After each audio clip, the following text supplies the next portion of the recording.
எல்லாட்டவர்க்கும் போற்றி. திருச்சிற்றம்பலம். பக்தர்களே, இன்றைய தினம் ஆனி மாதத்திலே பௌர்ணமி. ஆனி மாத பௌர்ணமியிலே மிகவும் சிறப்பு வாய்ந்தது புத்த பௌர்ணிமா என்று இந்த பௌர்ணமிக்கு சிறப்பு வாய்ந்தது. புத்த பௌர்ணமா என்றால் இந்த பௌர்ணமியிலே நாம் எல்லாம் சித்தர்கள், ஆச்சாரிய பெருமக்கள் போன்றவையெல்லாம் தரிசனம் செய்வது சிறப்பு வாய்ந்தது. சங்கராச்சாரியார், ஆதிசங்கரர், திருமூலர், சங்கர நாராயணர், இப்படியெல்லாம் அவர்களுடைய பெரியவர்களை தரிசனம் செய்வதற்கு சிறந்த மாதம், சிறந்த பௌர்ணமி.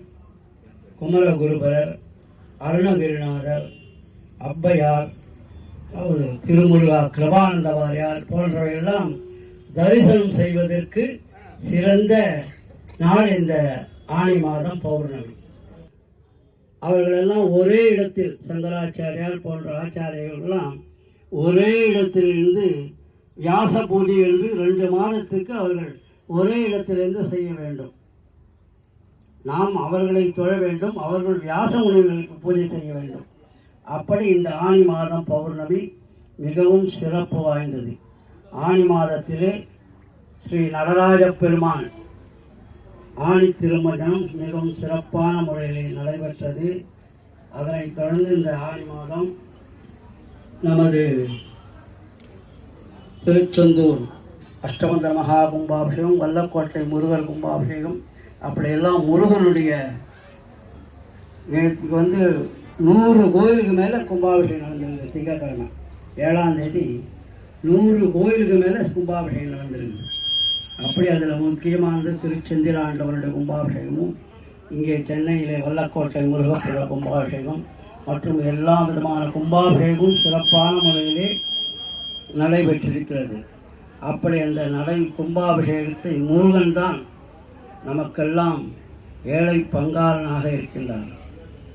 செந்திலாண்டவன் அவன் பாதம் பட்டு நம்முடைய தலையெழுத்தே மாற்றக்கூடியவன். அவன் திருவடி பட்டாலே அயன் கையெழுத்தே, அயன்னா பிரம்மா, அந்த பிரம்மாவுடைய கையெழுத்தி தலையெழுத்தே மாற்றுறது முருகனுடைய திருவடி. நம்ம காலில் பட்டாலே, அவன் தலையில் பட்டாலே போதும். அவ்வளவு சிறப்பு வாய்ந்தது அந்த முருகப்பெருமானுக்கு. அவ்வளவு இது உண்டு.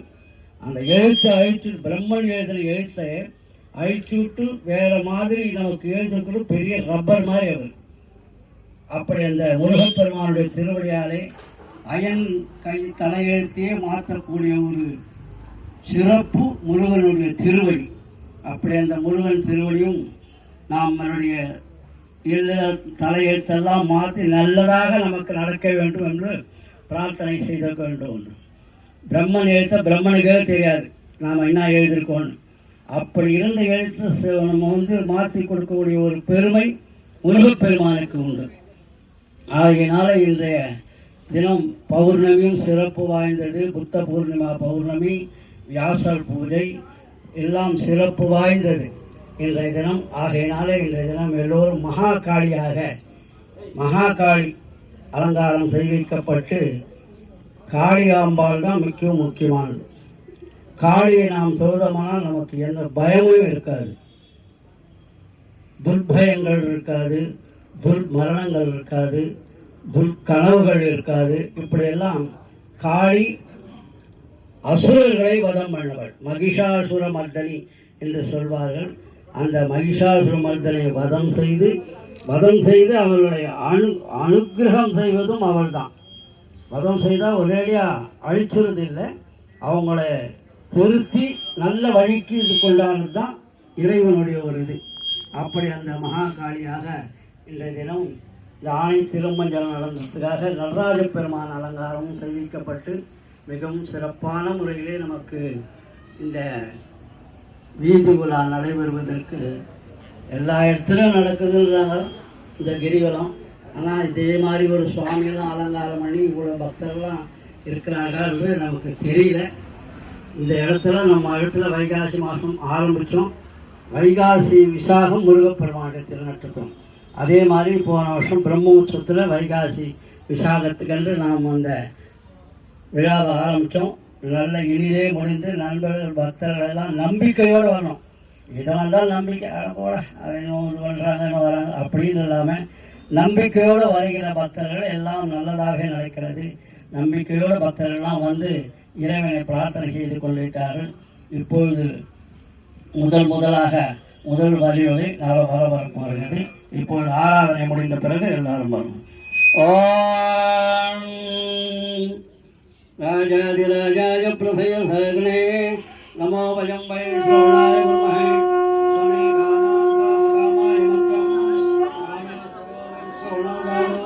குபேராய வைஷ்ணவாய महाराजाय नमः महादेवाय नमः महागाय महाश्री शिवगामी बाश्री स्वामी नमः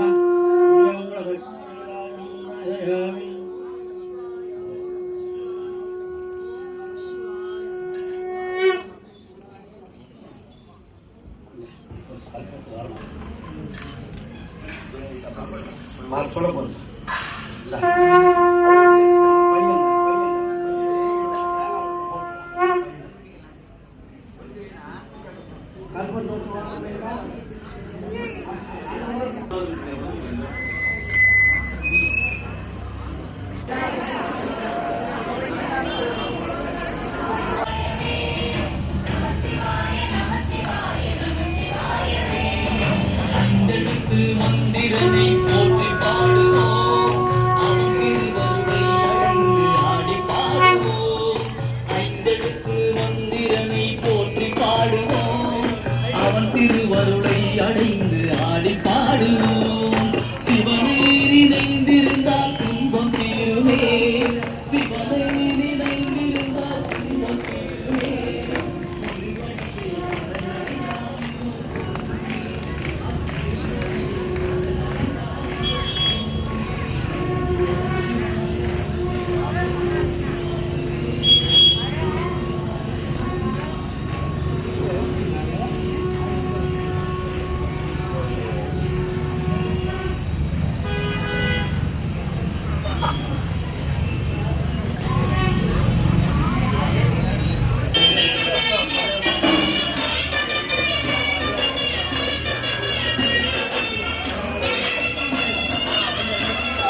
சிறப்பு வாய்ந்த அதற்கு அடுத்ததாக அடுத்து வருவது ஆடி மாதம். ஆடி மாதம் வெள்ளிக்கிழமை அதற்கும் மகாலட்சுமி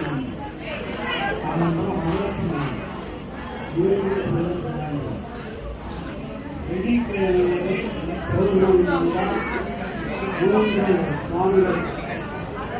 கிரியாசக்தி ஞானசக்தி என்று சொல்வார்கள்.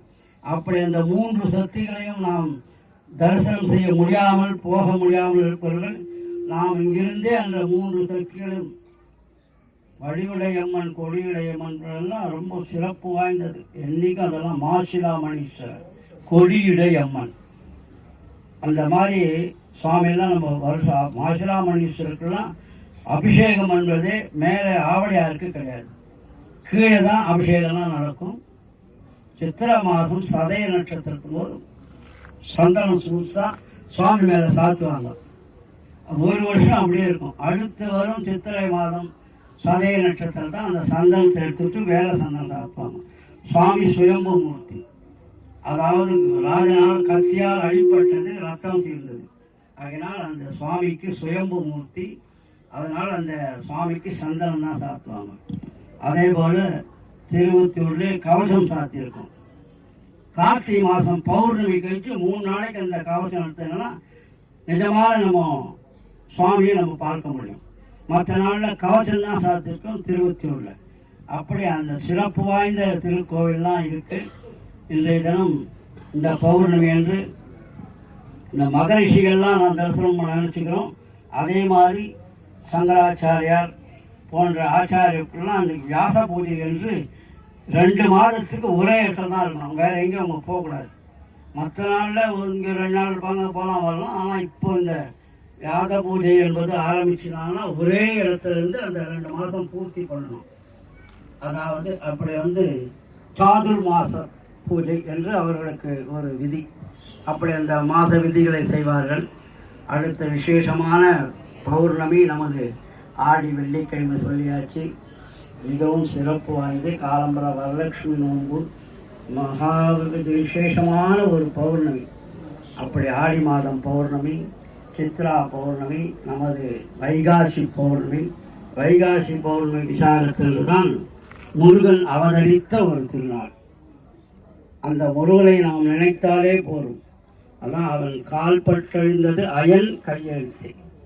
பிரம்மாவோட கையெழுத்து தலையெழுத்தையே மாற்றக்கூடிய ஒரு சக்தி முருகப்பெருமானின் திருவடிக்கு உண்டு. அயன்னா பிரம்மன், பிரம்மாவோட எழுத்தையே மாற்றக்கூடியது அந்த முருகப்பெருமானுக்கு உண்டு. அதனால்தான் அயன் கையெழுத்து அப்படின்னு பிரம்மாவோட எழுத்தை அழிச்சுட்டு நமக்கெல்லாம் நல்ல ஒரு எழுத்தாக மாற்றி கொடுக்கக்கூடிய முருகப்பெருமான் தான். முருகனை நினைத்தாலே போதும். திருச்செந்தூர் ஆண்டவன் கும்பாபிஷேகம், வல்லக்கோட்டை முருகன் கும்பாபிஷேகம்லாம் மிகவும் சிறப்பான முறையிலே நடைபெற்றது. குருவாய் வருவாய் அருள்வாய் குபனே என்று பெயர். இந்த வியாழக்கிழமை குரு தான் விசேஷம். குரு தட்சிணாமூர்த்தியாக நம்ம திருச்செந்தூரில் முருகன் குருவாக தான் இருக்கார். வியாழக்கிழமை தான் திருச்செந்தூர் முருகனுக்கு சிறப்பு அலங்காரங்கள், வைரமுடி சேவை, வைரவேல் சேவை எல்லாம் சாத்துவது திருச்செந்தூரில். அதே மாதிரி செவ்வாய்க்கிழமை பழனி ஆண்டவர், தென்பழனி ஆண்டவர், வடபழனி ஆண்டவர், நடுபழனி ஆண்டவர் எல்லாம் செவ்வாய்க்கிழமைக்கு பழனி ஆண்டவரை வழிபாடுவது. அது அங்கார கஷேத்திரமாக. அதே போல் குருவாக திருச்செந்தூர். இப்படி ஒவ்வொரு ஸ்தலத்திற்கும் ஒவ்வொரு சிறப்பு உண்டு. இன்றைய தினம் குருவாரம். திருச்செந்தூர் முருகனையும் நினைத்து, முருகனே செந்தில் முதல்வனே மாயோன் முருகனே ஈசன் மகனே ஒருகை முகன் தம்பியே நின்னுடைய தண்டைக்கால் எப்போதும் நம்பியே கை தொழுவேன் நானே என்பதற்கிணங்க இந்த முருகன் திருவருளாலே இந்த அகத்தீஸ்வர பெருமான், அகத்தியர் சாதாரணமாக சும்மா சொல்லவே முடியாது. அவர் போகாத இடம் இல்லை. உலகத்தையே சுற்ற வாலிபர் மாதிரி அவர், உலகம் சுற்றிய வாலிபர் மாதிரி அவர். அப்படி அவர் அகத்தியருடைய ஒரு அழாலே நமது அகஸ்தீஸ்வர ஆலயம் இந்த கிரிவலம் மிகவும் சிறப்பான முறையிலே நடைபெற்றுக் கொண்டிருக்கிறது. பக்தர்களுடைய ஒரு நம்பிக்கையோடு தான் நடக்குது. நம்பிக்கை வச்சுதான் எல்லாம் வரும். அதே மாதிரி எல்லாம் அவங்க நினைச்ச காரியெல்லாம் நடக்குது. எவ்வளோ பேர் சொல்லியிருக்காங்க, நினைச்ச காரியெல்லாம் வர முடியாத சூழ்நிலைலாம் கூட வந்து சுவாமி தரிசனம் பண்ணிட்டு போகிறவங்கெல்லாம் பக்தர்கள்லாம் இருக்காங்க. அதுபோல் இந்த பௌர்ணமி ஆனி மாத பௌர்ணமி மிகவும் சிறப்பு வாய்ந்தது. சித்திரவேசன் ஆனி மாதத்தில் எல்லாம் கல்யாணம்லாம் நிறைய பண்ணலாம். ஆனி மாதத்தில் இந்த கல்யாணங்கள், ஆனி மாதம் உத்திர நட்சத்திரத்தில் நடராஜ பெருமான், மார்கழி மாதமும் ஆனி மாதம் நடராஜ பெருமானுக்கு சிறப்பு வாய்ந்தது. ஆனி மாதம் உத்திர நட்சத்திரம் நடராஜ பெருமானுக்கு ஆனி திருமஞ்சனம் என்று சிறப்பான முறையிலே 2 உற்சவம் நடக்கும் சிதம்பரத்தில். ஆனி மாதம் 10 நாள் உற்சவம் நடக்கும், மார்கழி மாதத்திலும் 10 நாள் உற்சவம் நடக்கும். அப்படி இந்த நடராஜ பெருமானுக்கு வருடத்திலே 6 அபிஷேகம் தான். வருடத்திலே 6 அபிஷேகம், 3 மாதம் நட்சத்திரம், 3 மாதம் திதிகள். அப்படி வரும்போது மார்கழி திருவாதிரையும் ஆனி மாதம் உத்திரமும் சிறப்பு வாய்ந்த நடராஜ பெருமானுக்கு. அவன் தான் நம்மளெல்லாம் ஆட்டி வைக்கிறான். கால் தூக்கி ஆடிய பெருமானை எங்களை கை தூக்கி விடு என்று நாம் வேண்ட வேண்டும். அவன் கால் தூக்கி ஆடிய பெருமானாக இருக்கின்றதுனால் எங்களை கை தூக்கி விடப்பா என்று நடராஜ பெருமானை நாம் பிரார்த்தனை செய்து கொண்டு இன்றைய தினம் நமது அம்பிகையாக மாரியம்மையாக நம்ம அவதாரம் செய்வித்து இவனை நாம் தரிசனம் செய்து, அம்பிகை தான் சக்தி தான் இருக்கணும், உடம்புல சக்தி இருந்தால் தான் எல்லாம் நடக்கும். அதில் இப்போது ஆடி மாதம் பிறந்துட்டுனா எல்லாம் சக்தி வழிபாடு தான். மாரியம்மன் கோயிலெலாம் 10 நாள் உற்சவம் நடக்கும், 3 நாள் உற்சவம் நடக்கும், 5 நாள் உற்சவம் நடக்கும், எல்லாம் அப்படி நடக்கும். ஆடி பிறந்தாலே இந்த ஆணி மாதம் உத்தராயண புண்ணிய காலம். இந்த ஆணி மாதம் 30ஆம் தேதி முடிஞ்சு போகுது. அதுக்கப்புறம் தட்சிணாயன புண்ணிய காலம் பெயர். தட்சிணாயன புண்ணிய காலம் பிறந்தாலே ஆடி மாதம் 30, ஆடி செவ்வாய்க்கிழமை, ஆடி ஞாயிற்றுக்கிழமை, ஆடி வெள்ளிக்கிழமை, ஆடி பூரம், ஆடி சுவாதி, ஆடி பூ எல்லாம் ஆடி மாதத்தில் எல்லா விதமான விசேஷம், வரலட்சுமி நோன்பு, ஆவணி அவிட்டம் எல்லாமே வரும். அதுக்கப்புறம் விநாயகர் சதுர்த்தி, நவராத்திரி எல்லாம் வருஷத்தில் வரும். தட்சிணாயன மணியாரத்தில் நிறைய ஆலயத்திலும் இல்லங்களிலும் கொண்டாடக்கூடிய நாம் அந்த மாதங்கள், அந்த மாதம் 6 மாதம் இல்லத்திலும் தீபாவளி பண்டிகை வரும், கேதாரீஸ்வரர் நோன்பு வரும், வரலட்சுமி நோன்பு வரும், விநாயகர் சதுர்த்தி வரும். எல்லாம் கோவிலும் விசேஷம், இல்லங்களிலும் நாம் கொண்டாடக்கூடிய ஒரு விசேஷமானது. அப்படி இந்த தட்சிணாயன புண்ணிய காலம் ஆடி மாதம் 1ஆம் தேதியிலிருந்து மார்கழி 30 வரை தட்சிணாயனம் என்று அதற்கு பெயர். அந்த 6 மாதத்திற்கு எல்லா விதமான சிறப்புகளும் இல்லங்களிலும் நம்முடைய ஆலயங்களிலும் நடக்கக்கூடிய ஒரு பெருமை வாய்ந்த இந்த மாதம், அந்த 6 மாதம். அப்படி எல்லோரும் பிரார்த்தனை செய்து கொண்டு வருகின்ற ஆடி மாதம் வெள்ளிக்கிழமை என்று வருகின்ற பௌர்ணமி மிகவும் சிறப்பு வாய்ந்தது. அனைவரும் இறைவனை அகத்தீஸ்வர பெருமான், சொர்ணாம்பிகா சமேத அகத்தீஸ்வர பெருமானும், அபீத குஷாம்பா சமேத அருணாச்சலேஸ்வர பெருமானையும், மகமாயையும், நடராஜ பெருமானையும் பிரார்த்தனை செய்து கொண்டு நலமோடு வளமோடு ஆறு தகந்தோர் வாழ்க, அறுமுகம் வாழ்க, வெற்பை கூறுசை தனிவேல் வாழ்க, குக்குடம் வாழ்க, செவ்வேல் ஏறிய மஞ்சை வாழ்க, யானதன் அணங்கு வாழ்க, மாறிலா வள்ளி வாழ்க, வாழ்க சீரடியார் எல்லாம், வாழ்க சீரடியார் எல்லாம், வாழ்கவே வான்மையில் விழாது பெய்ய மணிவளம் சுரக்க, மன்னன் கோல் முறையரசு செய்ய குறைவிலா உயிர்கள் வாழ்க, நான்மறை அறங்கள் ஓங்க, நற்றோள் மேன்மல்க, மேன்மகள் சைவ நீதி விளங்குக, உலகமெல்லாம் மேன்மகள் சைவ நீதி விளங்குக. இந்த 6 மாதத்துக்கு, இந்த மாதம் ஆணி மாதம் கூட நிறைய கோயிலில் கும்பாபிஷேகம். முந்தா நாள் திங்கட்கிழமைக்கு 100 கோயிலுக்கு மேலே கும்பாபிஷேகம் நடந்திருக்குது. 7ஆம் தேதி திங்கட்கிழமைக்கு 100 கோயிலுக்கு மேலே நடந்திருக்குது. அப்படி அந்த ஆணி மாதம் கும்பாபிஷேகம் மிகவும் சிறப்பான முறையில் நடைபெற்றது. கல்யாணங்களும் நிறைய நடந்திருக்குது ஆணி மாதத்தில். அப்படி இந்த ஆணி மாதம் சிறப்பு வாய்ந்த மாதம். இந்த பௌர்ணமியிலே இன்றைய தினம் நாம் சிவபெருமான சொர்ணாம்பிகா அகத்தீஸ்வர மகமாயை நினைத்து எல்லோரும் நலமோடு வளமோடு இருக்க பிரார்த்தனை செய்வோம். நம பார்வதீபதையே, சிவனே போற்றி.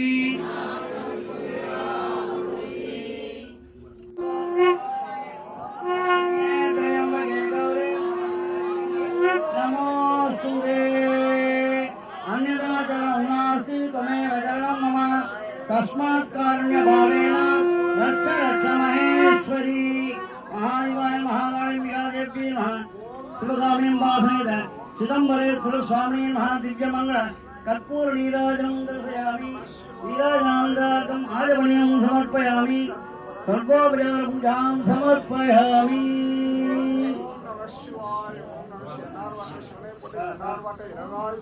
ஓம் நம சிவாய.